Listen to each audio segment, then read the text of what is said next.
Ben, écoutez, mon nom est François Racine, président d'Alu Québec. Donc, je vous remercie encore pour votre participation, votre intérêt envers ce sujet, qui est un sujet dont on entend un peu parler. Euh, évidemment, d'actualité, surtout avec la mise en place ou confirmation de mise en place de mesures tarifaires depuis mardi. Donc, encore une fois, il va y avoir 5 présentations. Je vais faire un sommaire de ce qui a été fait à date de notre côté avec un peu d'informations additionnelles. On va avoir Julie White de Manufacturier Exportateur Québec et William Philippon du ministère de l'Économie, Innovation et Énergie. Et on aura 2 vidéos, Jean Simard et Geneviève Dufour, qui sont tous les deux aussi sollicités ou non disponibles, mais qui ont accepté là, de faire une vidéo pour partager des messages très pertinents là, avec vous. Donc, ben, écoutez, sans plus tarder, euh, comment ça va se passer? Bien, je vais faire un retour sur ce qu'on a fait depuis le dernier webinaire du 11 février. Ça fait déjà 3 semaines. Et ensuite, comme je l'indiquais, là, les autres panélistes, soit live ou par vidéo, vont présenter leurs commentaires ou partager des informations additionnelles. Et le temps qui restera par la suite, bien, sera pour répondre à des questions là, des participants. Euh, il y a encore une partie, évidemment, d'information ou d'incertitude. Donc, les participants répondront au meilleur de leurs connaissances, mais au moins pourront peut-être, j'espère, vous éclairer un peu plus sur ce dossier qui est toujours, évidemment, en évolution. Donc, ce qu'on a fait à date, il y a des choses que vous aviez déjà vues, mais on a été impliqué dans des comités ou des groupes de travail là, pour réfléchir un peu à ce qui pourrait être fait et quel genre d'impact pourrait avoir aussi ces enjeux tarifaires-là. Donc, on l'a fait autant avec le MEIE et la ministre Fréchette à Québec. On l'a fait avec Développement économique Canada, avec François-Philippe Champagne. On est en échange aussi avec Finance Canada, qui gère la partie tarifaire du côté canadien. Il y a un comité de suivi qui a été mis en place avec les autres grappes industrielles et qui est piloté par la CMM, la Commission du Montréal métropolitain. On a publié un communiqué au nom de certains nombres de grappes par rapport à la mise en place de mesures incitatives pour prioriser les achats locaux par tous les ordres de gouvernement, donc achats publics, parapublics. Et on a vu différents communiqués là, de soit différents ministres, premiers ministres ou autres organisations qui allaient dans ce sens-là. On espère voir des mesures concrètes, donc pas juste des vœux, mais des actions. Mais dans certains cas, on voit des actions. Hein. Il y en a qui sont un peu plus symboliques que d'autres, comme le retrait de spiritueux et vins américains des tablettes de la SAQ. On a vu la même chose en Ontario. Des décisions de consommateurs, mais nous, on insistait beaucoup sur les achats publics, donc les achats faits avec notre argent finalement, au niveau gouvernemental pour prioriser les achats. On a repris un peu un communiqué avec ce thème-là au niveau des organisations de l'industrie de l'aluminium, donc outre Alu Québec, Société de vallée de l'aluminium, Transal, Centre québécois de recherche et développement de l'aluminium. Donc, on a fait un communiqué conjoint qui abordait à peu près les mêmes thèmes pour aider en fait là, nos entreprises à passer au travers de cette crise-là. On a mis ici en place une page web qui est dédiée à la situation tarifaire. Donc, via notre site, on a une page qui résume un peu ce qui a été fait. Vous avez accès à certaines informations générales, mais on a aussi sur notre section membres. Donc, évidemment, ça, c'est pour les membres d'Alu Québec. Beaucoup plus d'informations avec des liens encore plus pertinents, donc des informations un peu plus pointues qui sont réservées à notre espace membre. Pour nous, c'est important que nos membres soient reconnus comme tels et ceux qui nous appuient, qu'on fasse un peu plus pour eux. Et c'est réciproque. Donc, eux font quelque chose pour nous, on fait quelque chose pour eux. Donc, vous verrez à la fin de la présentation, il y a de l'information là-dessus. Puis, vous êtes toujours les bienvenus, évidemment, à vous joindre à nous comme membres. Ce n'est que 500 par organisation et il y a plein d'avantages. Donc, aujourd'hui, c'est l'organisation d'un deuxième webinaire sur le sujet. Qu'est-ce qui s'est fait depuis lors des premières annonces? Premièrement, un déferlement d'intérêt au niveau média. J'ai donné 26 entrevues dans la semaine du 10 mars. Donc, autant, vous avez peut-être vu ma face d'ailleurs, là, radio, télévision et dans les journaux. Toujours un peu essayer de comprendre qu'est-ce qui est en jeu, les risques potentiels. Ce qui est intéressant, ça l'a permis de mettre en lumière tout l'impact de la transformation et de l'utilisation de l'aluminium au Québec, parce que c'est un dossier dans lequel on parle énormément de la production d'aluminium primaire, mais évidemment, au niveau de transformation, il y a beaucoup, beaucoup d'entreprises et je dirais que c'est un secteur qui est beaucoup plus à risque, surtout ceux qui sont liés directement ou indirectement à l'exportation de produits vers les États-Unis. Au niveau de la production primaire, puis ça a été répété par Jean Simard de l'Association de l'aluminium. Oui, c'est un irritant, oui, c'est dérangeant, mais ça ne met pas en péril l'industrie. L'aluminium qui est produit va être vendu. Il y a quelqu'un qui va le prendre, que ce soit aux États-Unis ou ailleurs. Et donc, quand dans certains cas, on parle de régions à risque et d'impact important avec la production d'aluminium primaire, il n'y en aura pas, ou très peu. Il va y avoir des désagréments, c'est clair, mais tandis que les entreprises qui exportent, évidemment, sont beaucoup plus exposées. Puis je vais vous expliquer un petit peu tantôt qu'est-ce qu'il y en est. Donc, avec l'entrée en vigueur de mesures qui vont viser spécifiquement l'aluminium et l'acier la semaine prochaine, il est possible, évidemment, qu'il y ait un autre déferlement d'intérêt média de ce côté-là. Je vais quand même partager avec vous quelques citations ou commentaires pour voir un peu l'impact. Et ça, c'en est un qui a été publié cette semaine par Arbor, qui est une firme qui fait un peu un suivi de l'état du marché de l'aluminium à l'échelle mondiale, mais qui est très présente aussi au niveau des analyses nord-américaines. Puis évidemment, de ce temps-là, le sujet des tarifs est d'une importance et d'un intérêt très, très grand pour eux. Et dans leurs estimés, en présumant un 25 sur les produits d'aluminium importés aux États-Unis, plus la taxe punitive de 25 sur le Canada, mais en assumant que ce serait seulement 10 sur l'aluminium primaire, on estime quand même que la prime Midwest pourrait atteindre près de 65 sous la livre, ce qui est énorme quand on sait que le prix de l'aluminium est alentour de 1 $, 1,10 la livre. Là, en fait, on est dans l'entour de 2500 la tonne. Donc, ajouter un autre 65 sous, là, que je n'ai pas fait le calcul, là, on est probablement dans l'ordre d'un autre 1500, 1400 la tonne. Ça a un impact considérable sur le prix de l'aluminium nord-américain. Ce qui est intéressant de voir, c'est qu'il y a quand même plusieurs organismes du côté manufacturier qui prennent position et qui, à différents niveaux, signalent l'impact négatif de la mise en place de ces mesures-là. Il y en a une de l'Association de l'aluminium américaine, qui est un regroupement essentiellement producteur, même s'il n'y en a pas beaucoup, et surtout là, les clients des alumineries, donc les deuxièmes transformations essentiellement. Bon, la première partie de leurs commentaires, j'avoue, en m'emballe moins. Là. There's a lot to like and a lot we support in the president's action, mais ils ont toujours une position très, très ferme à l'effet que l'aluminium canadien devait être exempté de tout droit tarifaire. C'est fondamental pour le succès de leurs membres. Et d'ailleurs, il y a une étude, là, en fait, une analyse sommaire de Nicole Voigt de BCG, Boston Consulting Group, qui faisait un petit peu un estimé en termes d'impact économique, la valeur des industries là, qui pouvaient et l'impact que ça pouvait avoir là, sur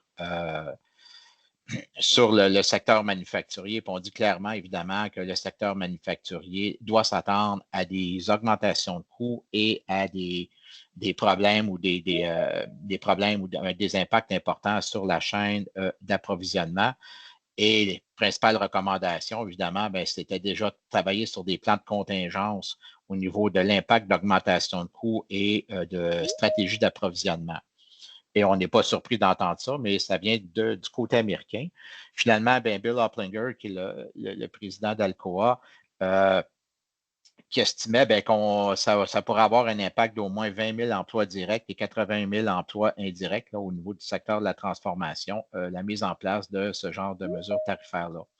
Donc, Du côté américain, il y a quand même des réactions, pas surprenantes, mais il y en a. Il reste à voir quel genre d'impact ces réactions-là auront sur le gouvernement américain, et ça, c'est rien n'est certain de ce côté-là. Une analyse très, très sommaire, puis je voulais vous présenter, évidemment, c'est le pire cas possible, mais c'est une spirale à un moment donné qui devient presque invraisemblable.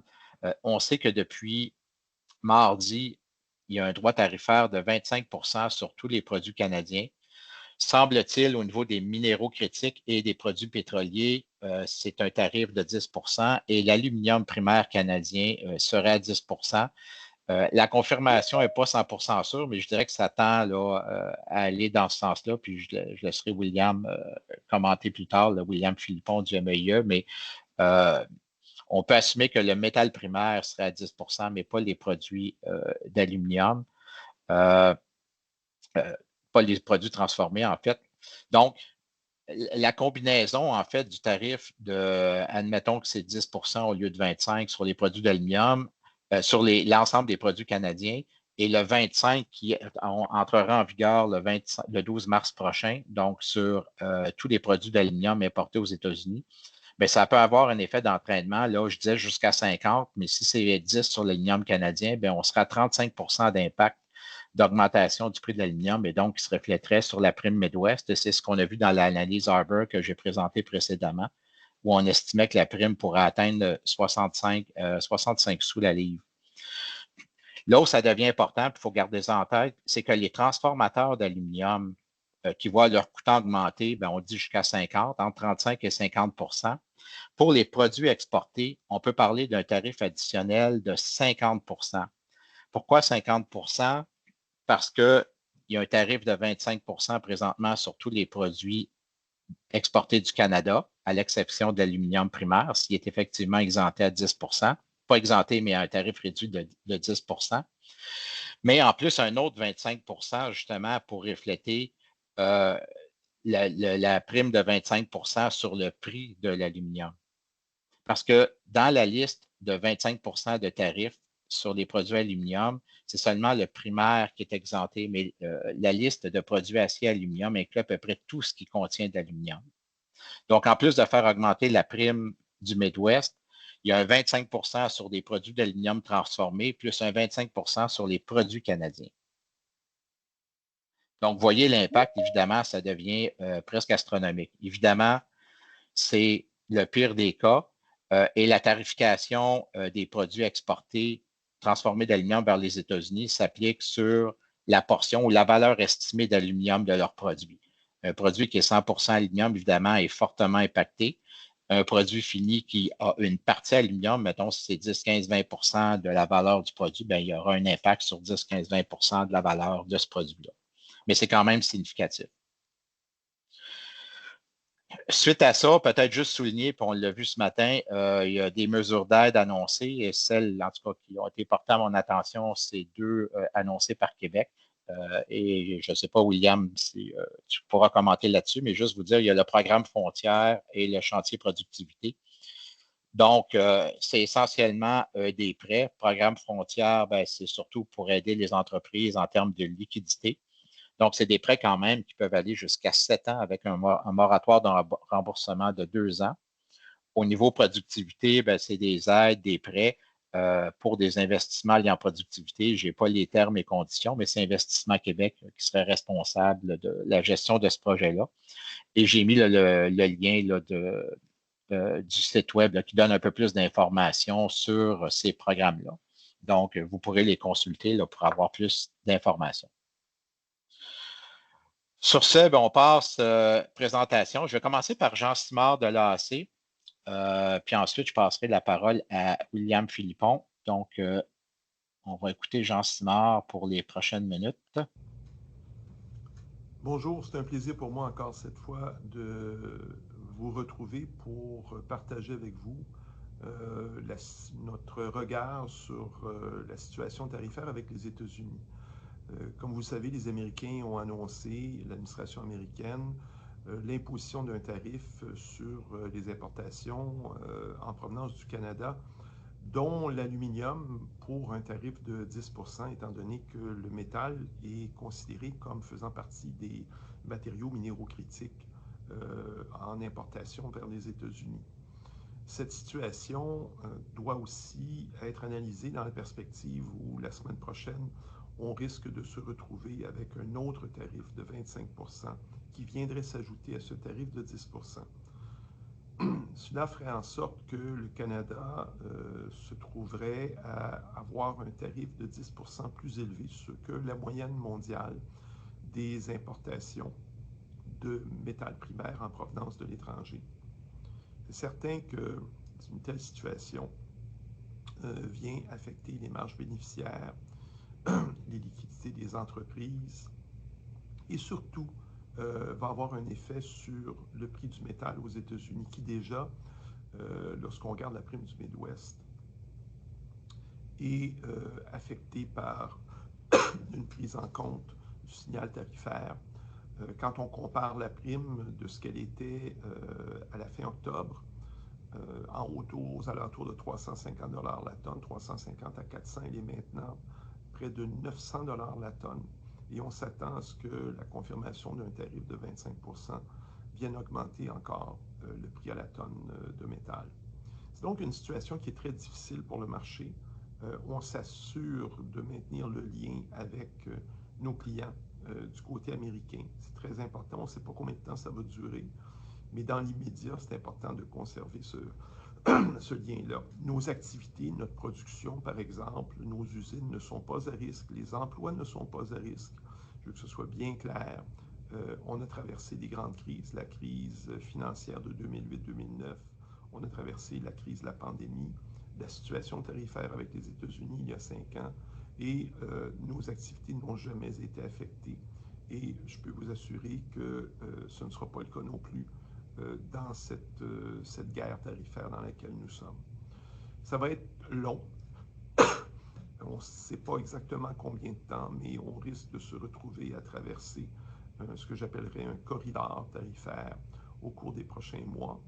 Les gouvernements interviennent très rapidement. Le gouvernement du Québec vient d'annoncer aujourd'hui même les mesures d'accompagnement pour les entreprises, les PME, et ça implique naturellement les PME qui transforment de l'aluminium. On est très heureux de ce geste-là, qui est posé avec beaucoup d'agilité et de compréhension de la réalité opérationnelle des entreprises. Alors bravo Mme Fréchette, bravo au gouvernement du Québec.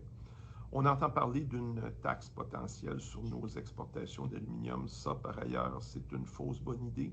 On se retrouverait à absorber la taxe. Nos marges bénéficiaires seraient affectées et les clients américains n'auraient aucun impact de ce côté-là. Le gouvernement du Canada a publié la liste des produits qui feraient partie des mesures de rétorsion, donc sur lesquels des tarifs seraient imposés en provenance des États-Unis. Je vous invite à consulter la liste, c'est une consultation qui dure 21 jours. Et il y a aussi à l'intérieur de cette publication le programme de rémission qui permet aux entreprises de réclamer à l'intérieur de certaines conditions, certains paramètres, des indemnités concernant l'impact tarifaire sur leurs intrants de production. Alors, très important de faire nos devoirs rapidement, d'aller voir ces documents-là et d'intervenir soit directement, soit via Alu-Québec. Qu'est-ce que je peux vous dire de plus? On continue de travailler de très près avec l'industrie américaine, nous vis-à-vis à l'association américaine. On travaille d'arrache-pied avec eux pour trouver les voies de sortie éventuelles dans un univers qui devient de plus en plus complexe à chaque jour, à chaque semaine. Donc, beaucoup de décodage, d'interprétation, d'analyse, de remise en question. C'est pas fini, ça fait juste commencer. On a aussi d'autres pays qui vont tomber sous le voile tarifaire. Le Canada va pouvoir aussi faire le plein de ses alliés, étant donné que tout le monde va se retrouver dans la même situation, ce qui va donner probablement plus de vigueur, de force aux mesures mises de l'avant. En terminant, je vous invite à serrer les rangs à se mobiliser, à le faire avec finesse et intelligence. Ça ne donne rien d'aller frapper aux portes aux États-Unis et de leur dire que ça va leur faire mal ou que ça va nous faire mal à nous.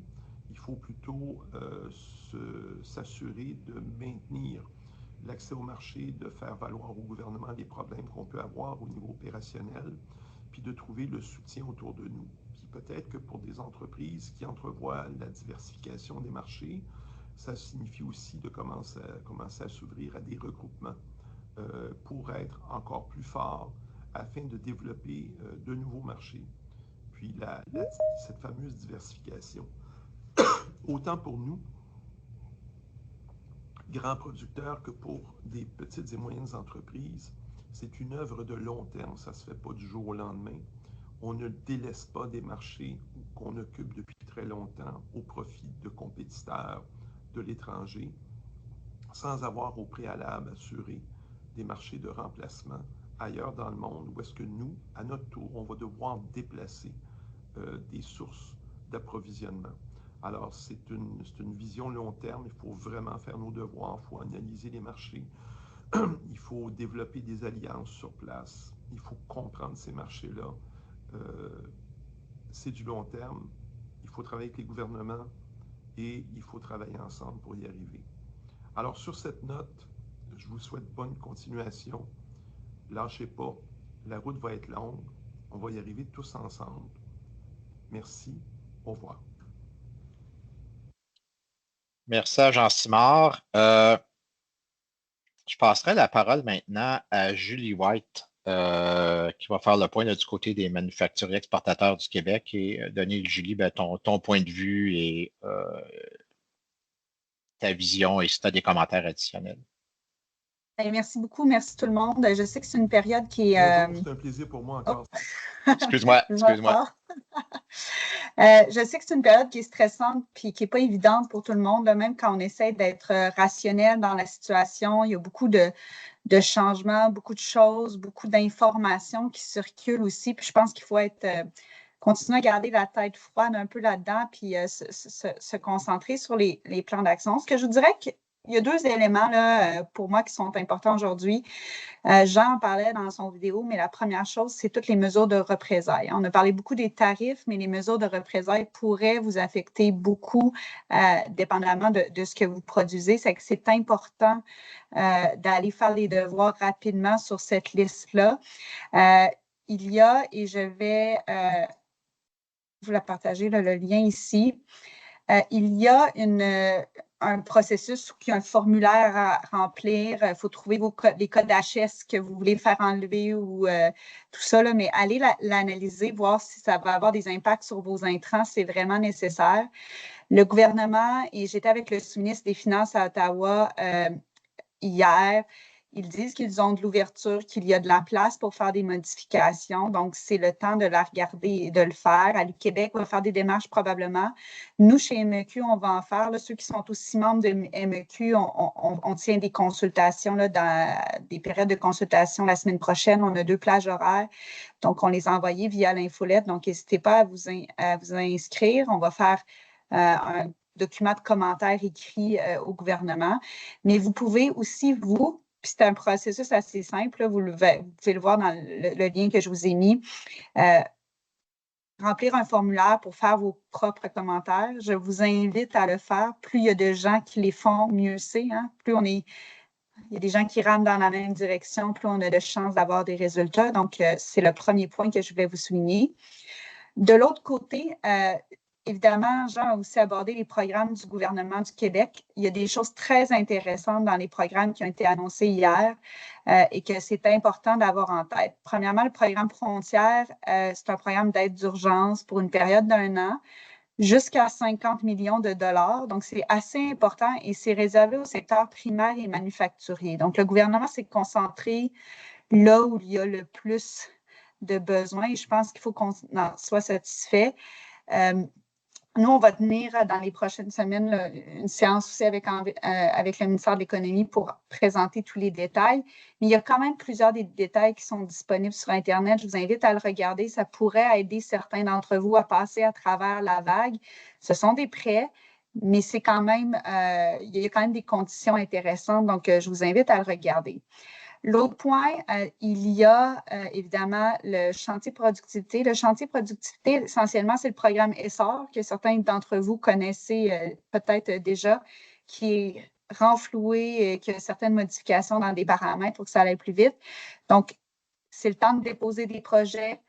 Si vous avez des projets d'investissement que vous n'êtes pas sûr si vous voulez les faire ou pas, là, il y a une possibilité de le faire de ce côté-là. On vous invite à le regarder aussi. Et il y a un programme qui a un peu plus passé là, sous silence, là, qui a été annoncé jeudi passé par la ministre de l'Emploi. Il y a une enveloppe de 20 millions de dollars pour de la formation des employés pour assurer la transformation de leurs compétences pendant la période de ralentissement pour peut-être vous permettre de garder des gens en emploi. Ça s'appelle le programme Force. J'étais justement, mon retard, c'était un peu ça, François, j'étais avec la ministre Champagne-Jourdain au téléphone. Mais c'est un programme qui est quand même intéressant. Il est réservé au secteur manufacturier et au secteur primaire aussi. C'est premier arrivé, premier servi. Vous déposez des projets et si ça rentre dans les critères, c'est assez simple. Donc, je vous invite à le regarder aussi. Maintenant, ces annonces-là sont positives. Les annonces aussi en lien avec la diversification, c'est positif, mais ce n'est pas terminé. On poursuit le travail, là, notamment avec les gouvernements, sur tout ce qui est fiscalité, les types d'aides qui pourraient vous aider, les tarifs d'électricité, les règles sur les TET, enlever tout le poids supplémentaire que vous avez sur vos épaules. La prochaine étape qui va être déterminante, là, ça va être le budget du Québec qui s'en vient dans les 2 dernières semaines de mars. On attend encore la confirmation de la date, mais on s'attend à ce qu'il y ait d'autres annonces à ce moment-là pour vous aider. Donc, je sais que ça fait beaucoup d'informations, qu'il y a beaucoup de choses, mais il y a quand même des éléments qui peuvent vous aider actuellement à aller chercher des liquidités pour vous aider là, dans ces moments plus difficiles-là. Puis je pense que c'est important qu'on prenne le temps de les regarder. Puis pour ce qui est de ma perspective, François, en terminant, moi, j'ai l'impression qu'on va avoir des tarifs un petit bout de temps, mais que ça va se moduler là, en fonction des secteurs puis dans le temps. Mais ça fait que je vous invite à ne pas attendre des nouvelles déclarations. Là, on a eu Lutnick hier qui a dit peut-être que ça va changer. Là, il y a un appel entre Trump et Trudeau. Est-ce que ça va changer? Je ne pense pas qu'on doive se fier sur la parole de ce qu'on entend toujours dans les médias. Il y a beaucoup, beaucoup de rebondissements. C'est que je vous invite à aller rapidement regarder ça. Puis si vous avez des questions, des besoins, François est là, puis je suis là. On a différents canaux de communication pour faciliter là, tout ça. Donc, ça me fera plaisir d'aider. Merci, François. Hey, merci, Julie, pour les informations précieuses et commentaires. Et effectivement, tu as fait mention de rémission, entre autres, avec Finance Canada. Puis on avait fait ça, en fait, du côté de tarification pour la Chine. Puis on va faire le même suivi là, du côté aluminium, parce que c'est vraiment important. Là, dans le cas où il y a des intrants qui sont taxés, il y a peut-être moyen de récupérer ces droits de douane-là. Effectivement, je pense que les mesures en place, les programmes qui ont été annoncés, je pense qu'il faut en profiter. C'est des choses là, qui vont aider les entreprises. C'est pas parfait, hein? Puis il n'y aura rien de parfait, mais il faut voir que le gouvernement a quand même le focus sur le secteur actuellement, puis qui est concentré sur le manufacturier et le primaire. Donc, en soi, les voyants, au moins, l'attention est au bon endroit actuellement. C'est ça qui me rassure. Puis s'il y a des démarches à faire pour améliorer des façons de faire dans les programmes, là, on va les faire aussi. Oui, en fait, moi, ce que j'allais dire, ces programmes-là, effectivement, c'est un plaster malheureusement nécessaire, puis il faut le prendre. Il y a certaines mesures, quand on parle de développer des nouveaux marchés, on l'a dit, là, c'est du long terme. Ce sur quoi nous, on insiste beaucoup, c'est le levier court terme que les gouvernements peuvent utiliser, puis c'est celui des achats locaux. Pour moi, ça, c'est fondamental, puis ça peut avoir un impact rapidement. Puis d'ailleurs, le message de Geneviève Dufour va toucher un peu ce point-là. Et à chaque fois qu'on abordait ce sujet-là, ça avait toujours l'air compliqué, puis on ne peut pas, puis on a les mains attachées, puis ça venait de différents fonctionnaires à différents niveaux. Mais comme je leur dis, arrêtez de me donner des excuses et trouvez-moi des solutions. Et je pense qu'à un moment donné, il faut se mettre dans ce mode d'action-là pour des résultats court terme. Je vais vous partager dans le lien, là, j'ai fait une lettre ouverte qui est parue dans la presse vendredi dernier sur l'achat local, l'approvisionnement local. J'ai fait un lien avec le projet de TGV, tout ça, donc ça peut être intéressant pour vous. Là, je vais vous la partager pour que vous puissiez en prendre connaissance. Ben, c'est apprécié. Il y a beaucoup de mobilisation, puis on l'a vu. En fait, là, je sais que la Fédération des chambres de commerce aussi essaie de mobiliser là, différents acteurs, puis toujours dans un mode constructif, mais effectivement, euh, il y a beaucoup d'initiatives qui auraient dû se faire de toute façon, mais en période de crise, ben là, on n'a plus d'excuses pour ne pas les mettre en place. Donc, on va continuer à pousser dans cette direction-là. Ben, je vais poursuivre avec William Philippon du MEIE. William, puis encore une fois, comme je le disais, ben, on va répondre aux questions là, du mieux qu'on peut là, après les présentations. Donc, ben, William, c'est à ton tour de faire le point sur, en fonction des informations que tu as et ce que tu peux communiquer. Excellent. Bonjour à tous, ça me fait également plaisir d'être encore une fois avec vous aujourd'hui. Donc moi, mon rôle, c'est de vous informer le plus possible, répondre à vos questions, entendre vos préoccupations. Donc, je vais y aller dans un esprit de suite du premier webinaire. Donc, je vais aborder très rapidement là, le tarif américain universel qui entre en vigueur hier à minuit 1. Donc, effectivement, un 25% universel sur la majorité des produits canadiens exportés aux États-Unis, avec l'exception mentionnée par Jean Simard, du 10% pour les produits énergétiques qui sont définis comme le pétrole brut, le gaz naturel, les condensats et les liquides de gaz naturel, les produits pétroliers raffinés, l'uranium, le charbon, les biocarburants, la chaleur thermique, le mouvement cinétique de l'eau qui coule et les minéraux critiques, d'où le fait que l'aluminium primaire à haute pureté, qui est considéré comme un minéraux critique par les États-Unis, aurait fort probablement un traitement tarifaire réduit de 10% à la douane américaine. Très peu d'informations formelles à cet effet. Donc, je crois qu'on va avoir plus de clarté au cours des prochains jours selon ce qui se passera à la douane américaine, mais on peut anticiper que, sous toute réserve, là, que l'aluminium primaire, allié et non allié, se qualifierait pour le 10% et non le 25%. Ce tarif universel qui est imposé en vertu d'un état d'urgence déclaré par les États-Unis en raison de l'afflux de fentanyl en provenance du Canada qui est allégué contient très peu d'exceptions. Elles sont très limitées, donc je n'entrerai pas dans ces exceptions-là aujourd'hui. On comprend que c'est vraiment une mesure qui est universelle, mais si vous avez des questions précises là, en lien avec le tarif qui est entré en vigueur mardi, n'hésitez pas à me les poser. Ensuite, je voulais aborder quelques précisions supplémentaires et quelques exceptions en lien avec la prochaine mesure qu'on s'attend à être visée, c'est-à-dire le 25% sur l'acier et l'aluminium qui est supposé entrer en vigueur le 12 mars prochain. Donc, en vertu de la section 232 du Trade Act 1874, donc pour des motifs de sécurité nationale. Comme François a dit en début d'appel, on est dans une dynamique très différente qu'en 2018 et en 2019 avec ces tarifs-là en sécurité nationale qui visent spécifiquement l'acier et l'aluminium. On est maintenant dans une situation où les États-Unis vont viser des produits dérivés, dans le cas de l'aluminium, qui vont beaucoup plus loin que des produits traditionnels d'aluminium qui sont normalement contenus dans le chapitre 76 du Code du système harmonisé du tarif des douanes du Canada. Donc, au niveau de ces articles dérivés-là, qu'ils soient dans le chapitre 76, donc qu'ils soient considérés comme des articles d'aluminium ou qu'ils ne le soient pas, c'est-à-dire hors chapitre 76, c'est-à-dire des produits dérivés qui contiennent de l'aluminium, il y a des distinctions importantes à faire au niveau de l'entrée en vigueur de la mesure et de l'application de la mesure.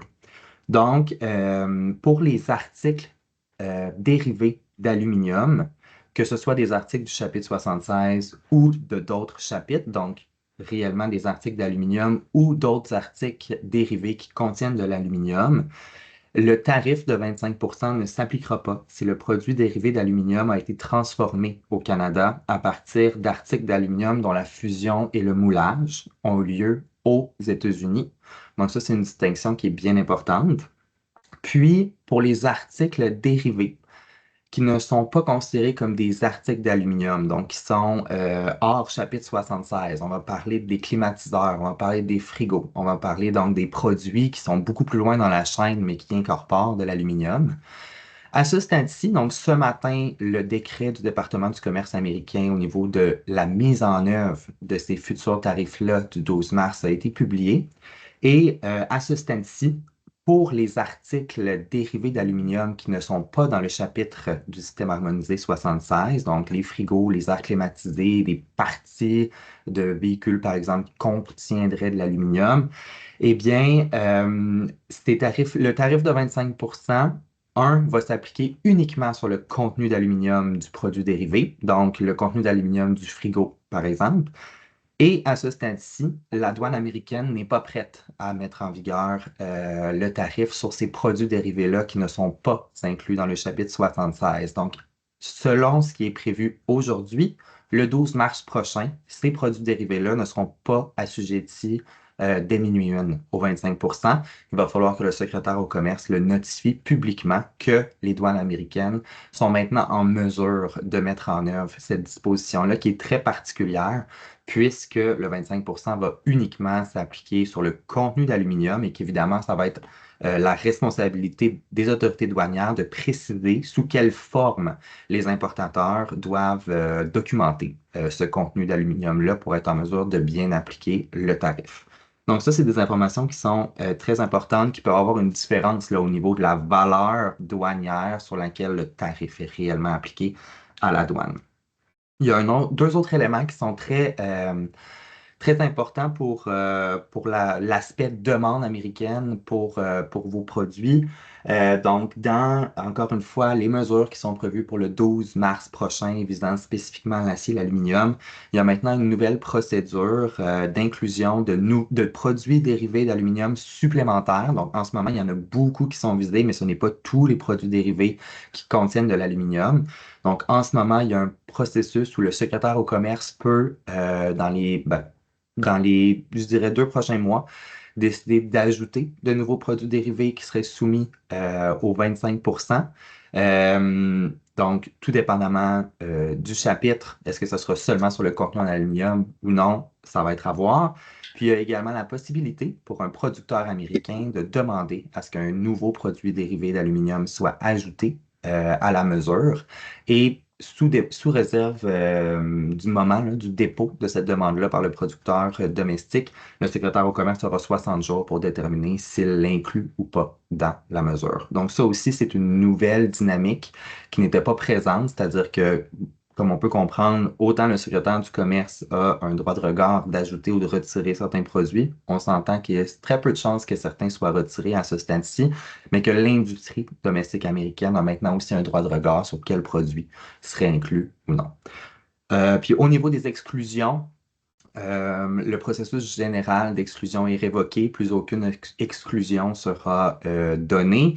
Les exclusions générales sont aussi tous révoquées et les exclusions spécifiques demeurent en vigueur jusqu'à la date limite de l'entrée en vigueur ou de la force de l'exclusion ou jusqu'au moment où le quota, la quantité est permise d'être importée en vertu de la licence spécifique a été atteint. Donc, dans tous les cas, il n'y aura plus d'exclusion dans les prochains mois valides ou possibles, ce qui va évidemment limiter beaucoup les genres d'exceptions ou les limites en fait que pourra avoir la mesure.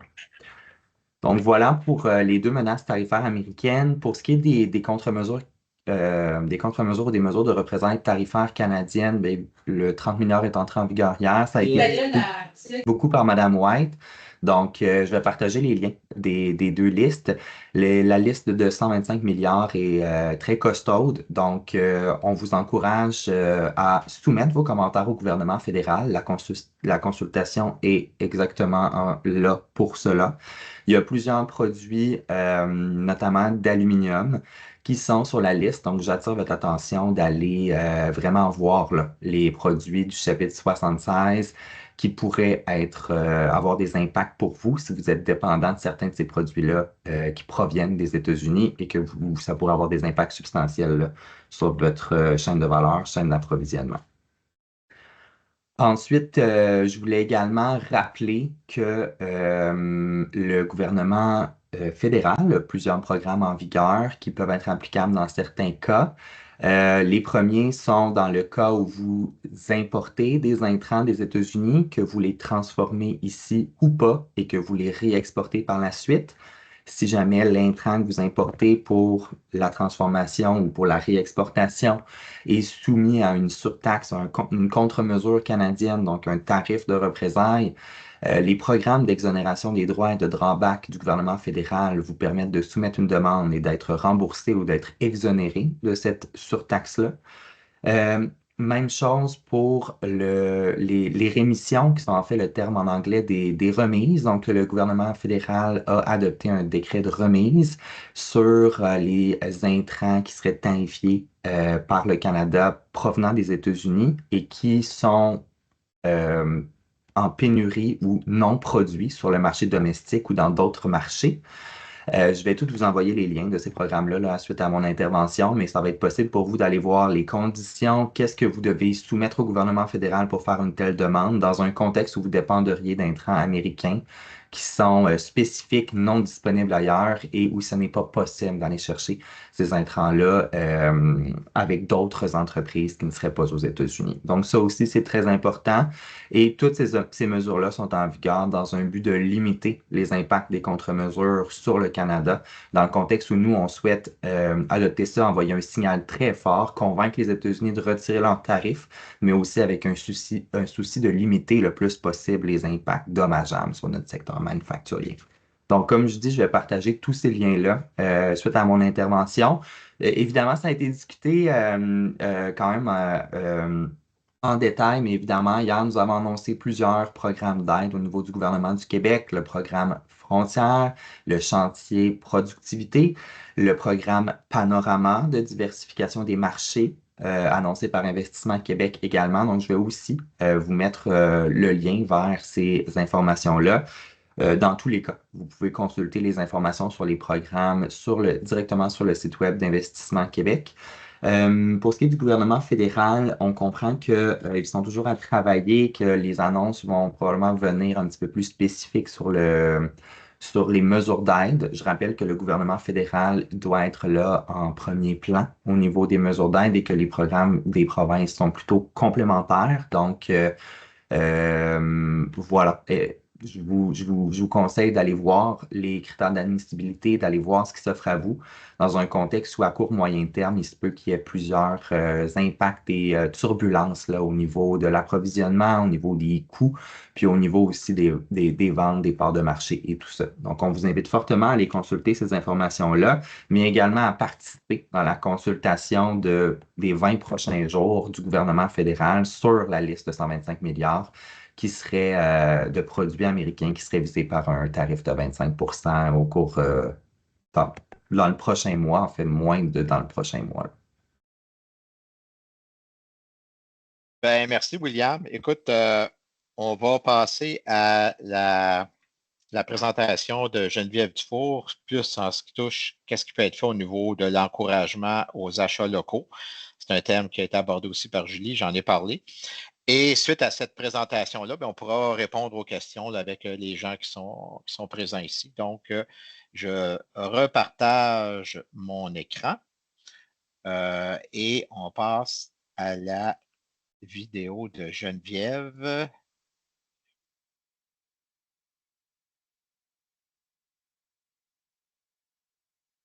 Oups.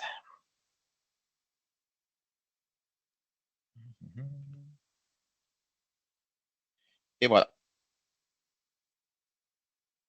Bonjour à tous. Mon nom est Geneviève Dufour. Je suis professeure à la faculté de droit de l'Université d'Ottawa.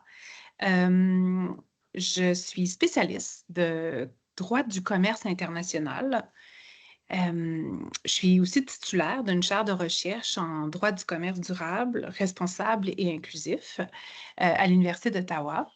Et je mène des recherches depuis un peu plus d'une vingtaine d'années sur les liens entre commerce, protection de l'environnement, protection des droits humains.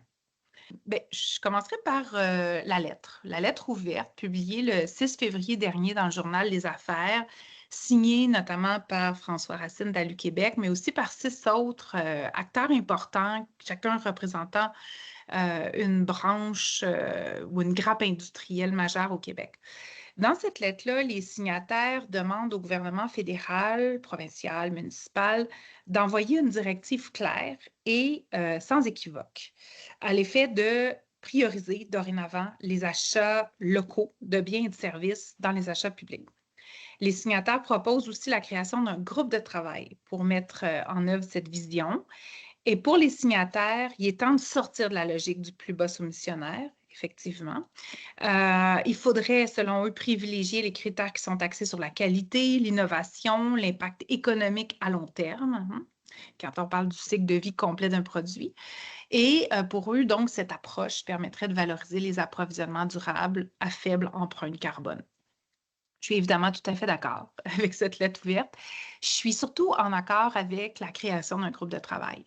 Un groupe de travail qui pourrait permettre de réfléchir à tout ça, qui pourrait vraiment poursuivre des travaux desquels émanerait une réelle réflexion, une réflexion approfondie sur la manière dont on doit au Québec, mais aussi dans les municipalités, puis probablement aussi au fédéral, orienter nos appels d'offres et les contrats qu'on conclut de gré à gré. Et donc, dans cette optique-là, j'ai 5 idées qui, je crois, devraient guider le groupe de travail. Donc, les voici. Premièrement, et à titre de juriste, je ne peux pas commencer par une autre proposition que ça, c'est que je suis profondément convaincue que le groupe de travail devrait avoir en tête et garder en tête l'importance d'agir dans le cadre de la légalité. En fait, toute proposition d'achat local, à mon avis, doit respecter les règles du commerce international. Et la règle la plus pertinente ici, elle est extrêmement simple. C'est-à-dire qu'au-dessus de certains seuils qui sont différents dans chacun des accords de libre-échange, on ne peut pas privilégier l'achat local. Autrement dit, dans les contrats d'importance, on doit lancer un appel d'offres. Puis ce dernier-là ne peut pas discriminer en fonction de l'origine des fournisseurs ou de la provenance des biens. Bon, vous allez me dire que dans le contexte actuel, à un moment où on se demande à quoi servent les règles, si elles peuvent être aussi facilement balayées du revers de la main comme le fait Donald Trump, bien, vous allez me dire qu'il est peut-être tentant pour nous aussi de prendre des libertés par rapport aux règles. Après tout, si Donald Trump nous impose des tarifs illégaux, pourquoi serions-nous, nous, obligés de respecter nos engagements? Je pense qu'on ne peut pas réfléchir comme ça. Il ne faut pas oublier que Donald Trump ne sera pas président des États-Unis éternellement. Il ne faut surtout pas oublier qu'on a des engagements internationaux qu'on a pris à l'égard de plusieurs autres pays dans le monde en matière d'ouverture de nos marchés publics. Donc, quand on lance un appel d'offres ou quand on donne un contrat, il y a plusieurs pays dans le monde qui s'attendent à ce qu'on agisse en suivant les règles. Donc, on ne doit pas perdre de vue nos engagements internationaux. On doit être conscient des risques aussi qu'une violation pourrait poser pour notre industrie. Il n'y a personne qui serait vraiment gagnant devant l'annulation d'un appel d'offres ou d'un éventuel contrat dans quelques années. Il faudrait donc que, à mon avis, le groupe de travail soit au fait des règles et que ses propositions s'inscrivent à l'intérieur de ces balises-là. Cela étant, on peut quand même agir. Et ça m'amène à ma deuxième proposition. On doit pouvoir bénéficier de toute la marge de manœuvre que nous laissent les règles du commerce international. Parce que si on ne peut pas violer nos engagements internationaux, il n'y a rien qui nous empêche de nous en tenir uniquement et seulement à nos engagements internationaux. Je n'ai pas le temps de vous expliquer le tout dans le détail, mais croyez-moi, on peut privilégier bien davantage l'achat local que nous le faisons. Quand il a modifié sa loi en 2022, le gouvernement du Québec avait très bien compris ça. Il a pris toute la marge de manœuvre que lui offraient les accords internationaux pour privilégier l'achat québécois ou autrement canadien. Mais les autres juridictions, le fédéral, les autres provinces, les municipalités, ce qui représente des millions de dollars en contrat, pourraient en faire de même. Et le groupe de travail devrait donc garder en tête qu'on a de la marge de manœuvre et qu'il faut l'utiliser. Troisième proposition, on doit sélectionner des critères d'achat durable qui sont profitables aux entreprises québécoises, voire canadiennes. On le dit souvent, le gouvernement peut privilégier les marchés publics durables. C'est permis au regard des règles du commerce international et c'est légitime, voire c'est nécessaire pour qu'on rencontre nos cibles de développement durable. Et en prime, ça peut avoir pour conséquence de raccourcir les chaînes d'approvisionnement. L'idée, c'est évidemment pas... Oh. Excusez-moi.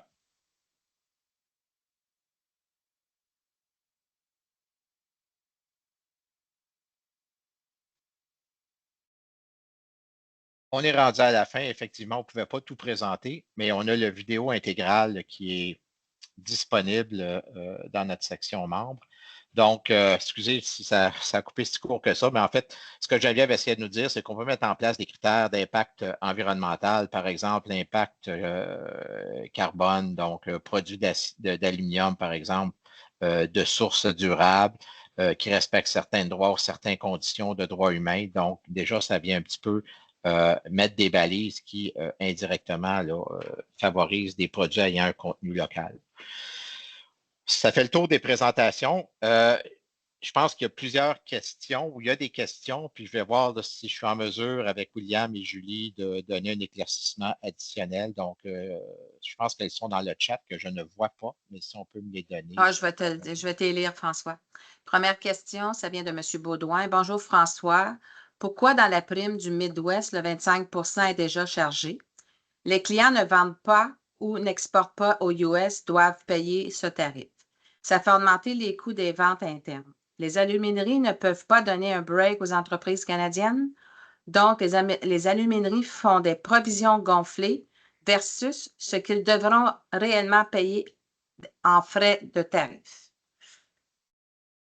Ben, ça, c'est l'éléphant dans la pièce, qui est un dossier hyper sensible, je dirais, différents niveaux, en fait, décisionnels sont au courant, mais essentiellement, et c'est un dossier dans lequel, ben, Alu-Québec aussi est entre l'arbre et l'écorce, parce qu'on représente l'ensemble de la chaîne de valeur, mais je vais simplement dire que ça fait des dizaines d'années que le mécanisme d'établissement du prix d'aluminium nord-américain, donc Canada-États-Unis, est basé sur la prime Midwest. La prime Midwest reflète essentiellement le prix le plus cher payé en Amérique du Nord et donc prend en compte le droit tarifaire américain.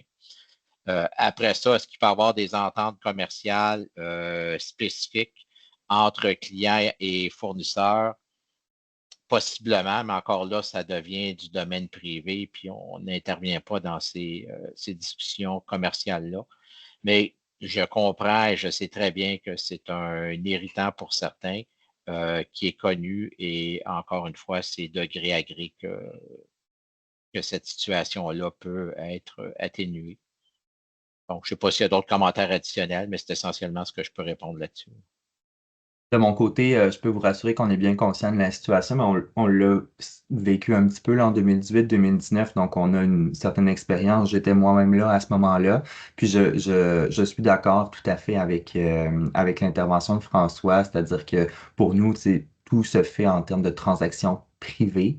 En tant que gouvernement, c'est sûr que c'est préoccupant de voir que l'aluminium vendu ici serait au même prix que de l'aluminium qui serait vendu aux États-Unis quand on vend sur le marché domestique.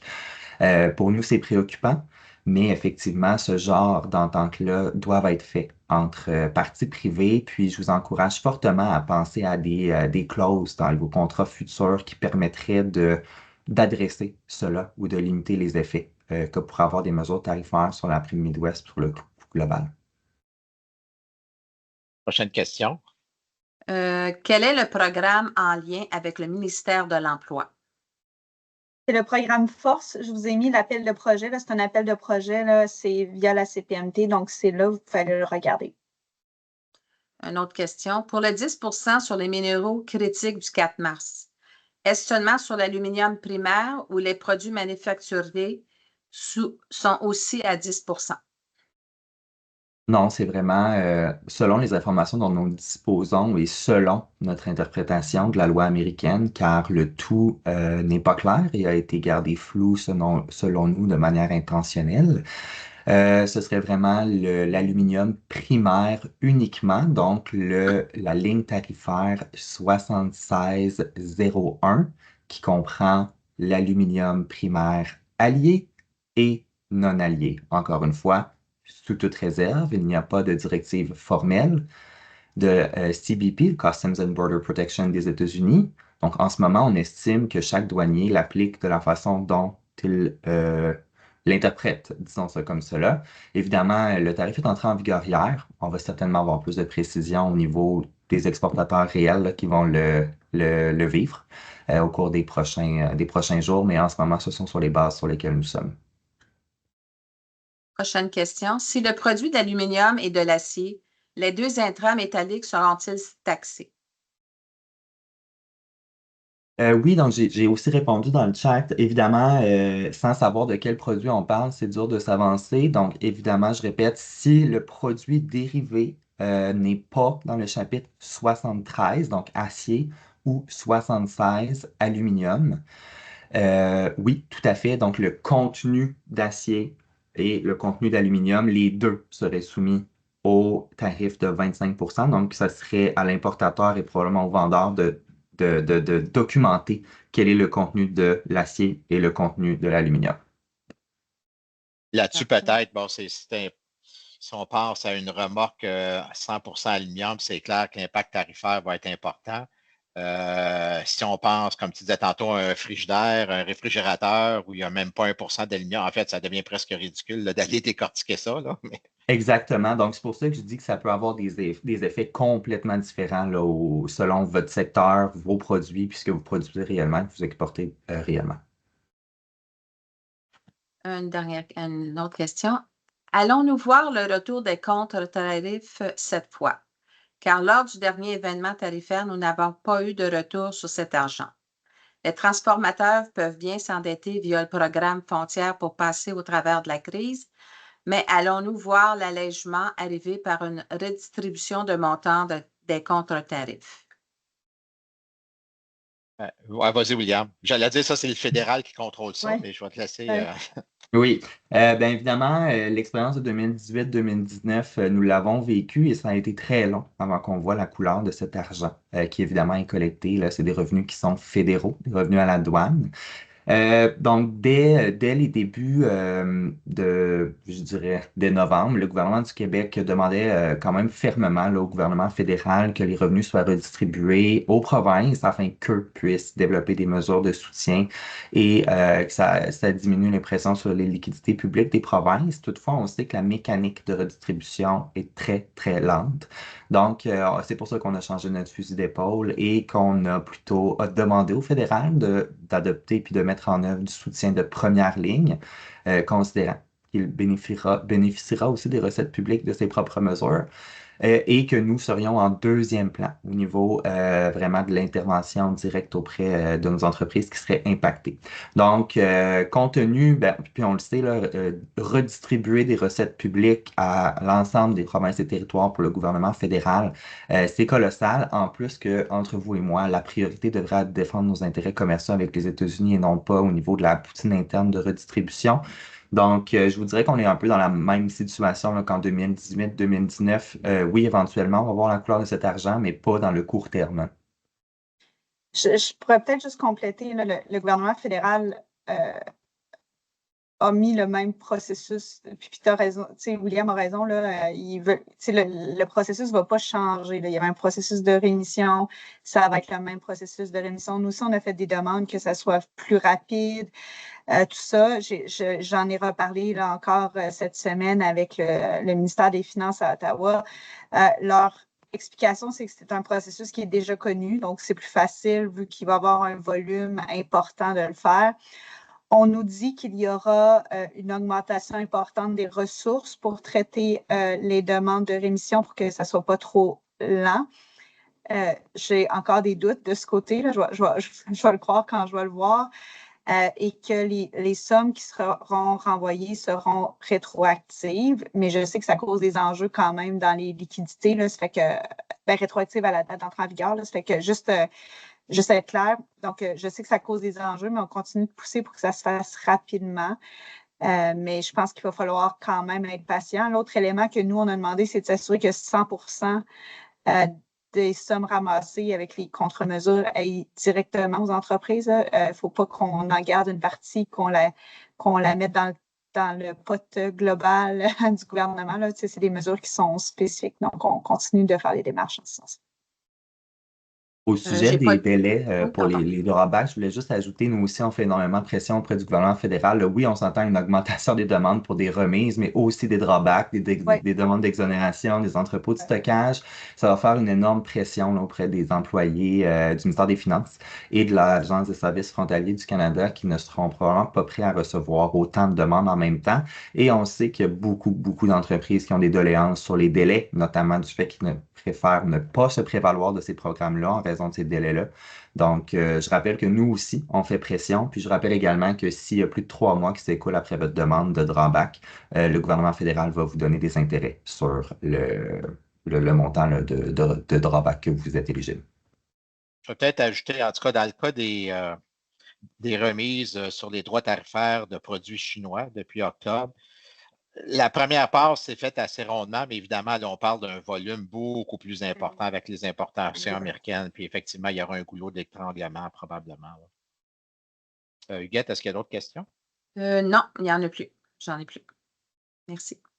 Ben, écoutez, je vais terminer en vous remerciant de votre attention. Merci, William. Merci, Julie, pour votre participation, grandement appréciée. Il y aura probablement encore un suivi, un autre webinaire sur le sujet parce que c'est en pleine évolution. On va voir ce qui va arriver le 12, mais d'ici là, ben, vous avez des liens utiles. Il y a beaucoup d'informations. S'il y a des questions additionnelles ou des choses qu'on peut faire, écoutez, ou des commentaires, n'hésitez pas à les partager, puis on prend ça en compte. Sinon, ben, comme on dit, ne lâchons pas. C'est un chemin de croix probablement pénible, mais malheureusement, on n'a pas grand choix. Donc, serrons-nous les coudes. Merci encore. Merci à vous. Bonne journée.